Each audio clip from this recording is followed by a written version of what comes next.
పూజనీయులు ఇవాళ స్వామివారి శ్రీ శ్రీ శ్రీ తత్వవిధానంద సరస్వతి స్వామివారి ఇవాళ స్వామివారి పాదములు పట్టి ప్రార్థన చేస్తూ వారి అనుగ్రహ భాషణం ప్రారంభించవలసిందిగా మీ అందరి తరపున విజ్ఞప్తి చేస్తున్నాను. శ్రీ గురుభ్యో నమః. భక్తికి నిర్వచనం ఎలాగ చెప్పారంటే శాస్త్రకారులు హృషీకేశ సేవనం భక్తిరుత్తమ. హృషీకముతో అంటే ఇంద్రియముతో ఇంద్రియాధిపతి అయిన పరమేశ్వరుణ్ణి సేవించుట. సేవించుట అనగానేమి? భక్తి భజనం. భజనం అన్నా సేవనం అన్నా ఒకటే. సేవించుట అంటే ఏమిటి? ఈశ్వరుణ్ణి ఇంద్రియ శక్తులతో సేవించుట అనగా, చూడండి, ఇప్పుడు మంచం మీద ఎవరైనా పెద్దవాళ్ళు ఉన్నారనుకోండి, వాళ్ళ పనులు వాళ్ళు చేసుకోలేని స్థితిలో మనం సేవలను అందజేస్తాం, సేవించుట అంటారు. పరమేశ్వరుడికి అటువంటి సేవల యొక్క ఆవశ్యకత ఉన్నదా? మనం అటువంటి సేవలను అందించాలా? మన సేవలు లేకపోతే ఈశ్వరునికి రోజు గడవదా? మన నైవేద్యం పెట్టకపోతే ఆయనకు ఆకలి తీరదా? కాబట్టి సేవించుట అంటే మామూలుగా లోకంలో సేవ చేసేటంటారే అర్థం ఎన్నడూ కుదరదు. ఎందుకంటే ఇన్ని ఇంద్రియ శక్తులను మనకు అనుగ్రహించిన ఈశ్వరుడికి మన సేవతో పని ఏమున్నది?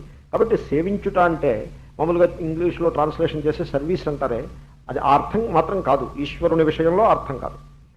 గోపాల తాపిని అనే ఒక ఉపనిషత్తులో ఈ ప్రసంగం చేస్తారు. భజనం నామ రసనం.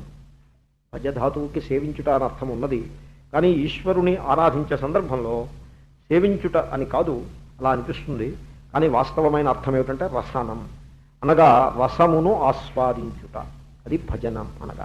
ఆ విధంగా ఇంద్రియ వ్యాపారములను ఈశ్వరుని ఎడల ప్రయోగించి ఆ క్రమములో రసమును ఆస్వాదించినట్లయితే దానికి భక్తి అని పేరు. మీరు ఈశ్వరునికి చేతితో పుష్పాన్ని సమర్పించారనుకోండి, కేవలం పుష్పాన్ని సమర్పించినంత మాత్రాన భక్తి అవదు. యాంత్రికంగా సమర్పించినట్లయితే అది భక్తి అవదు.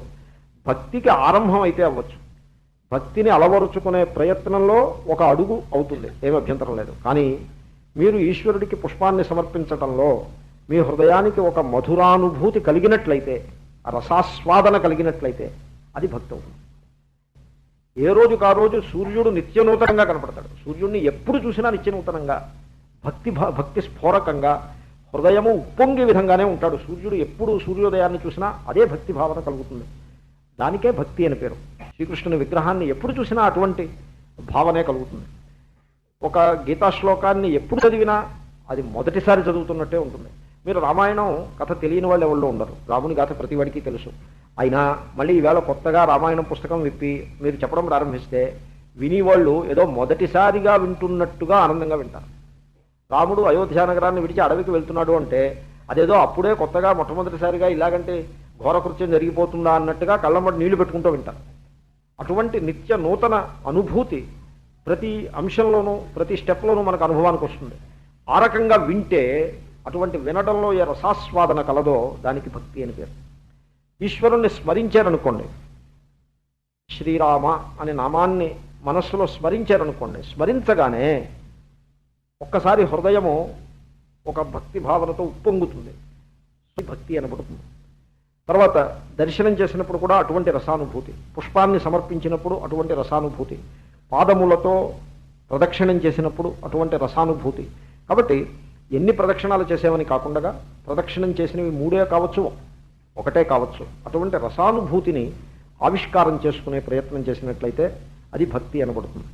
స్నానం చేసాం, శౌచాది కార్యములు ఉంటాయి. స్నానం ఎందుకు చేస్తారు అంటే ఈశ్వరుణ్ణి ఆరాధించడం కోసం స్నానం.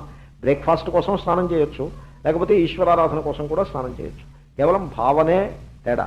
నేను స్నానం చేసి బ్రేక్ఫాస్ట్ చేయాలి అంటే అదే స్నానం, స్నానం చేసి ఈశ్వరునికి పుష్పాన్ని సమర్పించాలి అంటే కూడా అదే స్నానం. 2 సందర్భాల్లో శౌచము అనేది సమానమే. కానీ ఒక సందర్భంలో ఈశ్వరారాధన కోసం స్నానం చేస్తున్నాను అని అన్నట్లయితే ఆ భావన యొక్క బలం చేత ఆ శౌచము అనే కార్యం కూడా ఈశ్వర ఆరాధన అయిపోతుంది. భావనలో కనుక దారిద్ర్యం ఉన్నట్లయితే, భావనలో కనుక లోటు ఉన్నట్లయితే అంతటి ఆ కార్యము ఈశ్వరారాధన కాకుండా పోతుంది. కాబట్టి ఈ విధంగా హృషీకేశ సేవనం భక్తిరుత్తమ